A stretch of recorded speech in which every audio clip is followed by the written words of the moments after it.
Halo, selamat pagi. Kita bertemu lagi dalam channel ini. Oke, so saya direct to the point saja. Baru sebentar tadi saya terkejut membaca satu artikel daripada Malaysia Kini bertajuk "Orang ada PhD faham mengapa perlu PRU secepat mungkin". Kenyataan ini dikeluarkan oleh Setiausaha Agung UMNO Ahmad Mazlan yang menyifatkan bahawa hanya golongan berpendidikan tinggi yang dapat memahami keperluan melakukan pilihan raya umum secepat yang mungkin. Aduh, aku terkejut dengan kenyataan ini. Patutkah YB cakap begini? Aduh. Pertama, ada beberapa perkara yang YB perlu ingat. YB ingat bahawa kamu jadi YB itu kerana kami. Kerana kami yang sekolah hanya sekolah rendah, sekolah menengah, sekolah tinggi, kerana kami. Dan ingat YB sekalian di rakyat Malaysia bahawa berapa kerat sangat, berapa ramai sangat berapa kerat sangat orang-orang yang ada PhD di Malaysia ni. Kalau kau mengharap hanya orang-orang yang ada PhD yang pergi pergi undi, kau belum tentu kau jadi YB. Ingat, yang kami yang sekolah rendah, sekolah menengah, tak sampai college, tak sampai pada diploma, tak sampai pun, kadang kami ni tak ada pun SPM. Tapi kamilah yang menentukan kamu jadi YB atau tidak. Itu yang pertama. So janganlah terlalu sangat nak tunjuk sangat. Yalah, kamu memang adalah PhD ke apakah? Okeylah, kami boleh terima. Okey. Saya faham kalau maksud daripada Setiausaha Agung UMNO ini kata nak perlu ada pilihan raya, tapi yang saya tidak faham itu kenapa perlu dicakap begitu. Kenapa perlu dicakap ya hanya yang ada PhD? Iyalah, kami sedarlah kami tidak ada PhD. Kami sedarlah kami SPM saja, PMR saja. Tapi ingat sekali lagi, kami yang undi kamu di Malaysia ini ada lebih kurang, iyalah okeylah, katakanlah ada 10 juta lah, 10 juta pengundi. Katakan saja 10 juta pengundi. Adakah sampai 100,000 yang ada PhD? Bagi tahu saya. Jadi kalau tiada, kena sedarlah bahwa kami yang undi kamu yang pertama. Yang kedua, okeylah, dia cakap begini. Sabah itu kes tinggi pun punca mereka kerana orang-orang pulau naik motorboat. Okey, bukan itu yang saya mau cakap. Dia kata, tapi saya jawab kenapa perlu PRU, kerana banyak negara yang sudah lakukan, antaranya di Amerika Serikat. Yalah, dorang buat di Amerika Serikat, betul lah. Tapi berapa ramai orang yang kena di Amerika Serikat?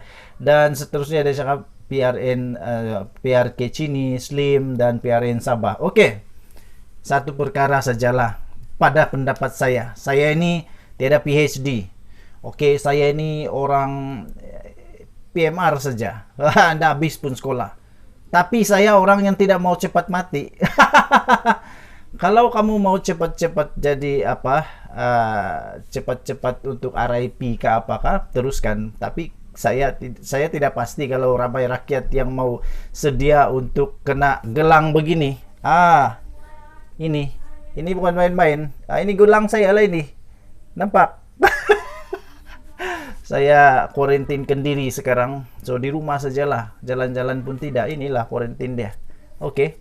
So bukan main-main perkara ini. Bukan pasal PhD kah, bukan pasal SPM kah, bukan. Tapi ini pasal keselamatan. Okeylah. Okey. Kalau memang mau perlu buat PRN, perlu buat pilihan raya, perlu buat PRU dan sebagainya, boleh. Tapi apa yang saya persoalkan di sini adalah cara menyatakan kenapa perlu ada PRU itu. Tidak perlulah ungkit sampai pendidikan ke apakah. Iyalah, kami ini bukannya faham sangat. Yang kami tahu, kami nak selamat. Yang kami tahu, kerajaan membantu rakyat. Yang kami tahu, kerajaan tolonglah, bantulah kami supaya kami dapat dijaga, dapat dibantu, ditolong. Gaduh-gaduh pasal majoriti parlimen 222 dengan 111 itu kami faham juga, walaupun SPM, PMR sejak kami ini kami faham. Tapi yang kami tidak faham adalah kenapa tidak pandai diselesaikan, kenapa perlu bergaduh dan terus bergaduh sampai selama-lama lah bergaduh kalau begitu.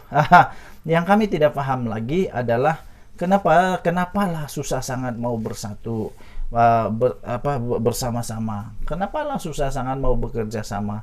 Kenapalah senang sangat untuk mengkhianat? Kenapalah senang sangat untuk Sekejap sokong ini, sekejap sokong itu. Dan kenapalah mudah sangat manusia sekarang ini menyatakan kenyataan yang tak betul. Katanya sebelum ini tak betul. Alih-alih orang kuatnya sendiri katanya betul, sah dan sebagainya. Alih-alih sekarang ini laporan-laporan polis semua dibuat untuk buat siasatan dan sebagainya. Jadi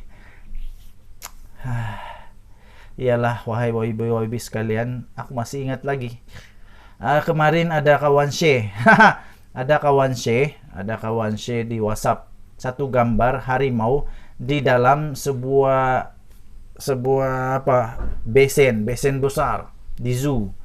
Itu harimau, dia berdiri di atas besen itu sebab sudah hampir mau tenggelam dia, jadi karena banjir, jadi dia berada di dalam tuh besen.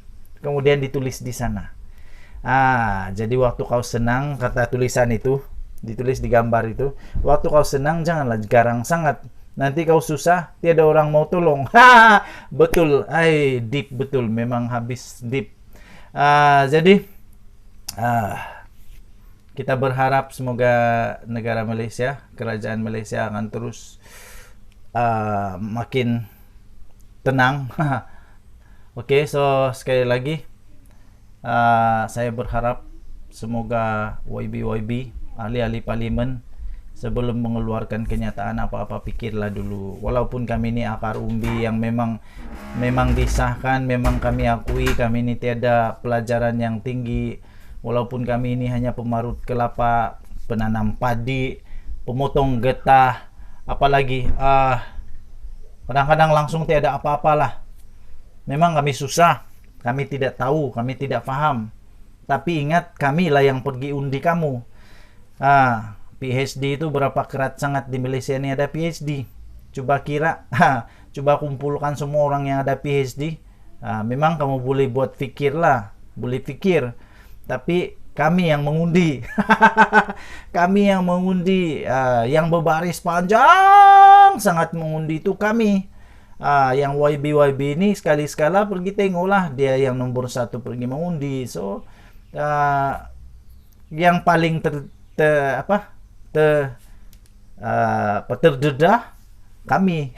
Sebab kami yang pergi mengundi, yang paling banyak terdedah, so kami. So lah, kalau betul pilihan raya dilaksanakan, tidak masalah, kita boleh ikut SOP dan sebagainya. Tapi kepada Ahmad Mazlan, yaitu Setiausaha Agung UMNO, terima kasih kerana mengingatkan kami bahwa memang betul kami ini tak faham apa-apa. Tak faham apa-apa. Dan terima kasih kerana memperingatkan kami bahwa hanya orang-orang yang ada PhD saja yang faham kenapa PRU perlu dilaksanakan. Terima kasih, kita jumpa lagi. Bye-bye. Apa kata kamu? Sila komen.